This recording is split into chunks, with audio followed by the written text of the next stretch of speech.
कि कितने प्रकार के भगवान में कितने कितने दोष पाए जाते हैं।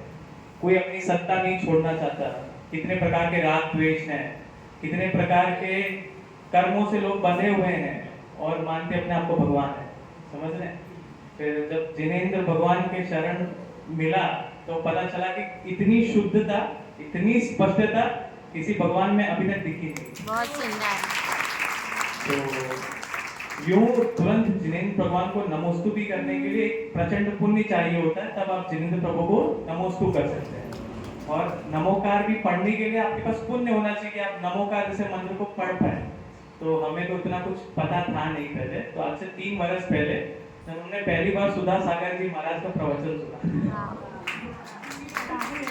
हाँ, 3 वर्ष पहले हमने सुधा सागर जी महाराज का प्रवचन सुना था। और तब हमने पहली बार चातुर्मास, जो कि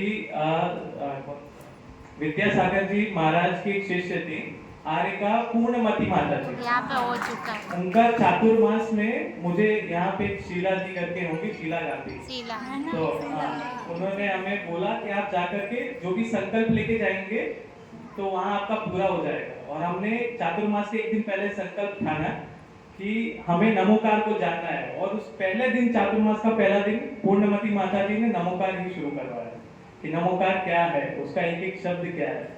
फिर जैसे जपते जपते हमने चालू किया तो हमने देखते गए कि कितनी विशुद्धता बढ़ते जा रही थी हमारे शरीर में। पाप आप चाह के भी पाप नहीं कर पाओगे, ऐसी विशुद्धता बढ़ने लगती है। अब जिस प्रकार का हमारा फील्ड है डॉक्टर का, तो हमें पता है कि इंसान, मतलब आज के डॉक्टर डॉक्टर जैसे नहीं रह गए, समझ रहे हैं? यहाँ अब ये पैसे का हो गया है कि भाई इंसान आ गया, मतलब मेरी तो खोली भर रही है पूरी पूरी। तो हमने क्या देखा कि हमारे पास जितने कॉम्प्लिकेटेड केसेस आते थे तो हम उस वक्त श्वासोश्वास में नमोकार जपते रहते थे। और आप मानेंगे नहीं कि इंसान सामने है, हम नमोकार श्वासोश्वास में जपते जा रहे हैं और रिकवरी आ रही है बिना उस, मतलब जहां हाथ उठा दिया सबने, वहां नमोकार ने चमत्कार दिखा दिया कि इंसान खड़ा हो गया। और ऐसे एक केस नहीं, हमने ऐसे 1000 पेशेंट्स को ठीक किया केवल नमोकार को जपते जपते ट्रीटमेंट देते हुए। तो हमारी उस पर श्रद्धा बढ़ती गई बढ़ती गई बढ़ती गई। फिर हमने नमोकार का प्रभाव क्या देखा कि हमारे संघ में जो भी आता था, तो हमारा पहला तो घर परिवार, अब वो सब अन्य देव दर्शन को मानते थे, समझ रहे? तो हम बस पढ़ते गए। हमने एक बार, 1-2 बार जबरदस्ती की, गुरु जी से पूछा क्या कराए, क्या किया जाए। तो गुरु जी ने बोला जबरदस्ती मत कीजिएगा। धीरे धीरे ऐसा ऐसा चमत्कार होने लगा कि हमारा पूरा घर नमोकार पढ़ने लगा। धीरे धीरे सब जिनेंद्र प्रभु के दर्शन करने जाते रहे। और मम्मी पापा और बहन भी हमारे पास आ चुके हैं, बात करते रहते हैं।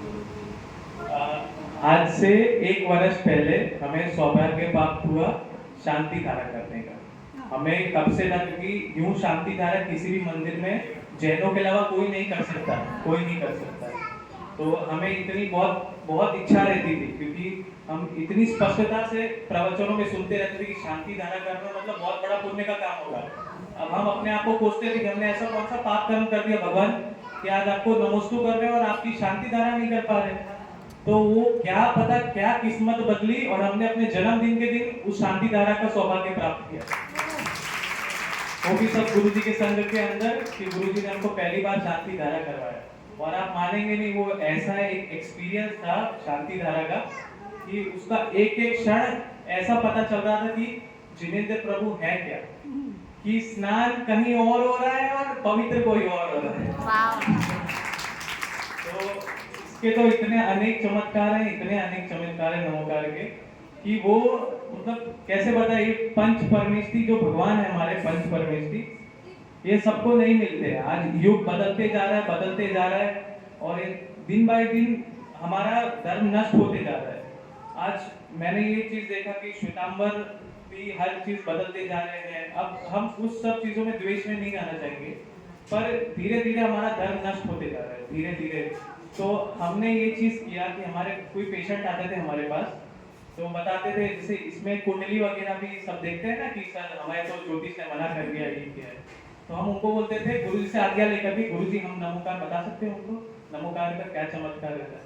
आप मानेंगे नहीं, मैंने जितने पेशेंट्स को नमोकार दिया सबका कल्याण हो गया।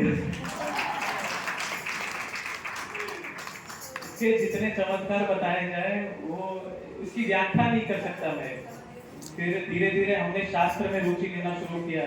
माँ जिनवाणी के धीरे धीरे सूत्र पढ़ते गए, सारे श्लोक पढ़े, भक्तामर श्लोक पढ़ा। फिर भक्तामर में एक काव्य है जिसमें याद नहीं आ रहा उस काव्य का नाम क्या है, पर उसका अर्थ याद है कि क्षीर सागर का जल जिसने पिया हो फिर उसे खारा जल कहाँ से समझ में आएगा। तो यूं धीरे धीरे रुचि बढ़ती गई। फिर पता चला रात्रि भोजन पे कितने पाप होते हैं, कितने जीव नष्ट हो रहे हैं दिन भर दिन। फिर जीव पता चला कि अहिंसक चीज, हर धर्म एक तरफ से अहिंसा ही सिखा रहा है, पर जैन धर्म में दिगंबर स्वरूप ही एक ऐसा शुद्ध स्वरूप है जो कि हिंसा को पूरा टालता है, और मोक्ष की प्राप्ति दिगंबर स्वरूप के बिना नहीं हो सकती है। तो ये व्याख्या जितने गुरु जी को हम परेशान करते रहते हैं आए दिन सवाल पूछ करके बस।